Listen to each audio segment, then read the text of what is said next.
আজ এই পল্টন মোড়ে বিভিন্ন জায়গা থেকে শ্রমিকরা একত্রিত হয়ে আজকের এই শ্রমিক সমাবেশকে সফল করার লক্ষ্যে সবাই এই শ্রমিক ফেডারেশন আয়োজনে আজকের যেই বিশাল সমাবেশকে সফল করার লক্ষ্যে বিভিন্ন মহানগর জেলা থেকে আগত সকল শ্রমিকদের আজকের এই শ্রমিক দিবসে একটাই চাওয়া যে মালিক পক্ষের কাছে তাদের যে ন্যায্য অধিকার তা যে সফলভাবে আদায় করে। বাংলাদেশে যেন ইসলামী আইন মোতাবেক বাংলাদেশের শ্রমজীবী মানুষের ভাগ্যের পরিবর্তন হয়, তাদের সব ন্যায্য দাবি দেওয়া যেন ইসলামিক পন্থায় আদায় করা হয়।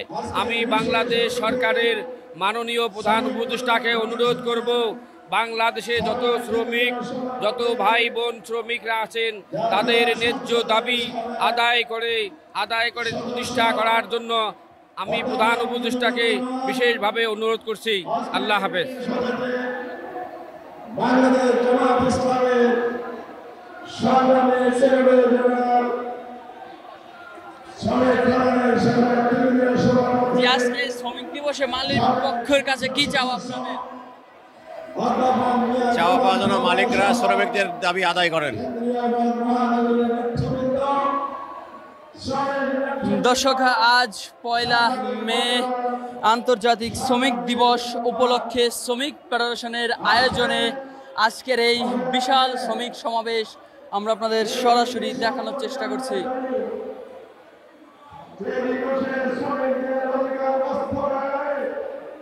আজ এই 1 মে শ্রমিক দিবস উপলক্ষে শ্রমিকদের চাওয়া যে মালিক পক্ষের কাছে তাদের যে ন্যায্য অধিকার এবং তা আদায়ে আজকের এই শ্রমিক দিবস উপলক্ষে শ্রমিকদের কামনা।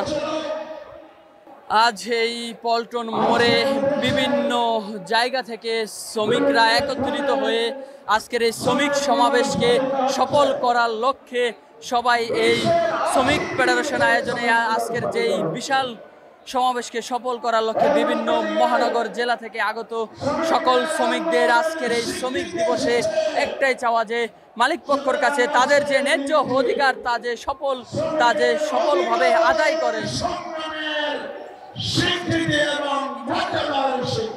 ভাই সবার জন্য এটা ভালো, হ্যাঁ সবার জন্য এটা ঠিক আছে, চাওয়া আছে সবাই যাতে এটা পালন করতে পারে।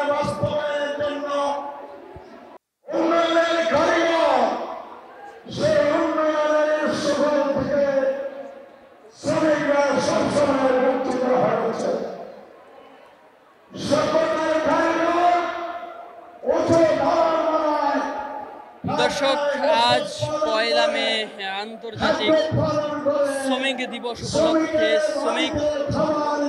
বাংলাদেশ শ্রমিক কল্যাণ ফেডারেশনের আয়োজনে আজ এই বিশাল শ্রমিক সমাবেশে আগত সকল জায়গা থেকে সকল শ্রমিকগণের একটাই চাওয়া যে এই শ্রমিক দিবস উপলক্ষে আজকে যে তাদের বিভিন্ন মালিক পক্ষের কাছে তাদের একটাই চাওয়া যে আজকের এই শ্রমিক দিবস উপলক্ষে যে তাদের ন্যায্য অধিকার এবং তাদের যে দাবি তাদের সঠিকভাবে পূরণ করা হয়, তাই আজকের এই শ্রমিক দিবসে শ্রমিকদের অঙ্গীকার।